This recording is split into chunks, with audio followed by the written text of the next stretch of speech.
You know how many times people say things like, close your eyes, visualize with me. It's 5 years from now, 10 years from now, 20 years from now.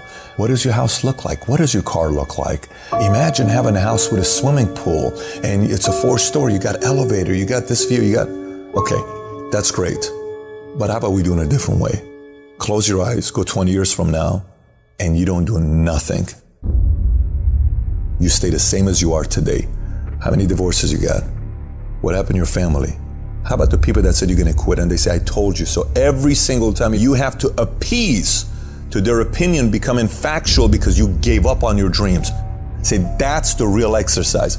And if you're okay with that, keep living life the way you're living. The reason most people fail is because they give up what they want most for what they want now. You don't have to work hard, you don't have to eat right, you don't have to sleep right. You don't have to do more than what's required of you. You don't have to do anything that you don't want to do. But you also don't have to win. You don't have to be a success in life. And that's why so few people achieve great things. Because they don't want to sacrifice, they don't want to discipline for something greater. So you see all these people that have great things in life that you look up to, it's because they were sacrificed and disciplined long before you ever knew them. You gotta get tired of losing. At some point, you gotta be fucking tired of not being number one.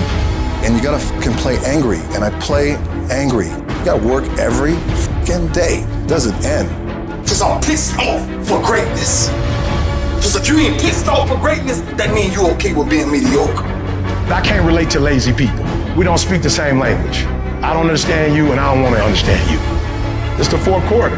Once this year's over, you can't go back and add nothing to it. What kind of competitor sees the finish line and slows down? Hear what I'm trying to tell you? Close, close, close, close. Why? Because the world treats you different when you close.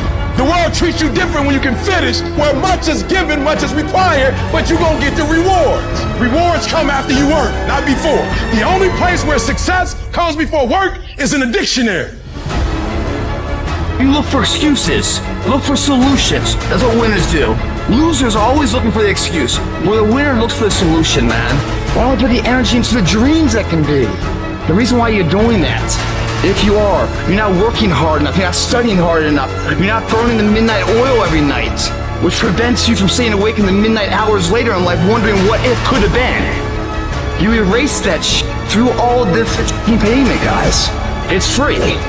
You don't need to shoot up for it, you don't need to snore it, you sweat for it. And then when you leave here, it's an abdominal will, it's been nurtured. You don't think about second place. You think about first, and then the legacy, and building the gap between you and every other person. Those times when you get up early and you work hard, those times when you stay up late and you work hard, those times when you don't feel like working, you're too tired, you don't want to push yourself, but you do it anyway. That is actually the dream. It's not the destination, it's the journey. The top of one mountain is the bottom of the next, so keep climbing. Everybody's living off the hope factor. They hope the water's never cold. They hope the weather's good. I don't live off that hope shit. I wish the water's cold. I wish the rain. When the end is unknown and the distance is unknown, that's when you know who the you are.